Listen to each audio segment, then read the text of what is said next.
Hi, everybody. It's Brett from Comic Book Queers, and we are not going to have a full episode this week. Evil Jeff is sick. We are going to wait next week and give you our full Thunderbolts review. He has not seen it. However, I have. And so I am here with a CBQuickie to give you an early, spoiler-free review of Thunderbolts. Let's go.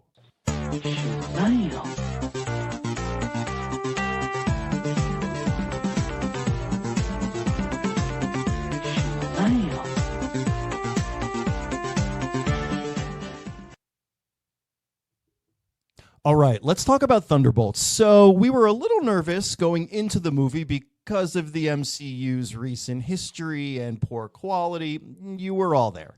However, I can say, look, Thunderbolts is good. It's really, really good.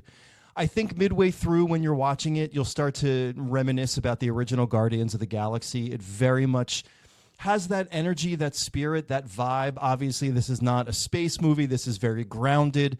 I'd say it's a nice hybrid of two of the MCU's best, The Winter Soldier and Guardians of the Galaxy 1. However, Thunderbolts really is its own thing.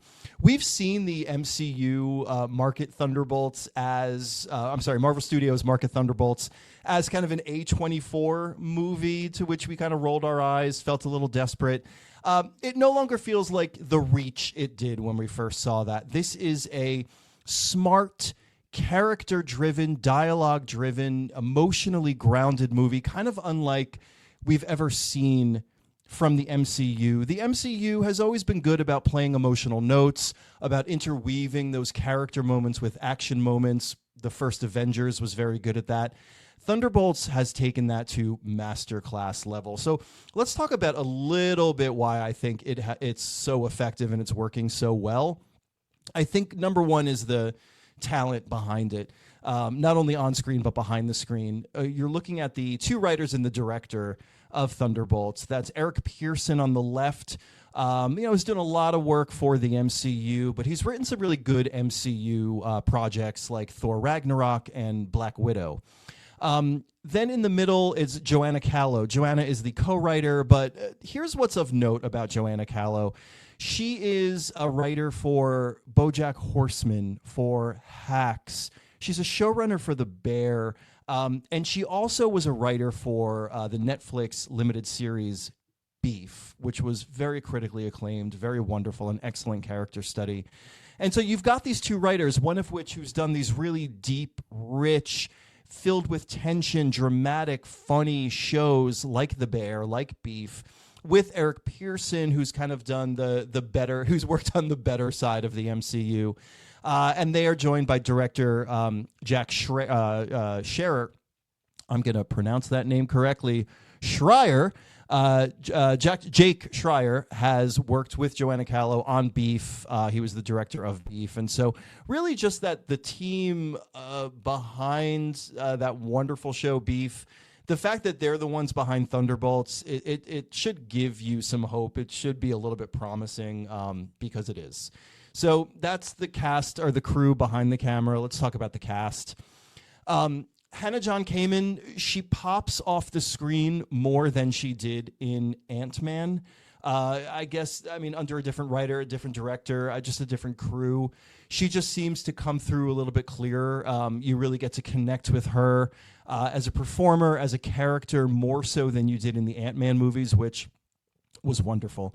David Harbour is Red Guardian. You know exactly what you're getting with this guy, and it's a pleasure every time. He is a comedy goldmine. Every line he has is hilarious. But I will say he does feel like kind of a comedy outlier in that the humor in Thunderbolts is certainly more up my alley, and it's very dark, it's very dry, it's very sarcastic. And so therefore, you cannot compete with these three in terms of the comedy that is delivered in this movie and the tone that is, I like, honestly, these three, they pack such a punch comedically. Julia Louis-Dreyfus, obviously, as Valentina. I mean, you know what you're getting. This is Veep, but the Marvel Cinematic Universe version. She's surrounded by helpers and her staff, her team, and it's very much a Veep dynamic. So if you're a friend of that show, enjoy. Wyatt Russell, I think, might have been my favorite part of the movie. It's so weird coming, Falcon and the Winter Soldier, another not great one. Kind of felt very meh about MCU US Agent. I've done a full 180. There's another character I'll do a 180 on in a little bit, but honestly, just enjoy every second of Wyatt Russell. He really does a great job of getting you on John Walker's side without softening the character. But then there is the king of the dry line delivery, and that is Sebastian Stan. It's so great to see kind of post-Oscars Sebastian Stan try on Bucky once again. This time he brings us a Bucky with a palpable exhaustion that we haven't seen before from Sebastian Stan. And he's sort of in this kind of old generation role. He's kind of like a Gen 1 MCU character with all these kind of new generation MCU characters like Florence Pugh's Yelena. But that dynamic really just pops. And these three are just a triumvirate of comedy gold.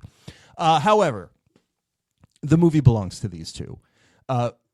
Florence Pugh, Marvel knows exactly what they got with Florence Pugh. She is born to carry a movie. She is the emotional heart and soul of this film. You really, really care about her and her well-being and her mental health, as you do Lewis Pullman's character. Let's talk. If you are a Marvel fan, you know exactly who Lewis Pullman is playing in this movie. I won't go too into it. I will say that this has notoriously been my least liked Marvel character in the comics. Every time this character shows up in the comics, you get an eye roll from me. I think the story behind this character is convoluted. I think this character is just kind of like any different writer can do whatever they want with this character and make him.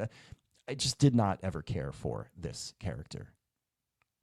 But I do now. Lewis Pullman has done the impossible in getting me to not only care about this character. We know he was announced as being in Doomsday. Lewis Pullman was. So I'll just say this. I look forward to it. I look forward to more of this character. And that is not something I ever thought I would say. Ever. But back to Florence Pugh. Just, my God, please don't go anywhere, Florence Pugh, ever. So ultimately, this movie, it's more grown up than other Marvel movies. This does not involve a MacGuffin. It involves the mental health and well-being of our main characters. And that's kind of the thing that we are invested in. Never has Marvel gotten me to care about the characters in any of its movies so deeply and so authentically. What I love about Thunderbolts is that, yeah, it's about a bunch of bad guys, who are thrown together and have to do stuff. And you root for these characters to show up heroically. Sometimes they do, sometimes they don't, but you're invested in whether or not they do.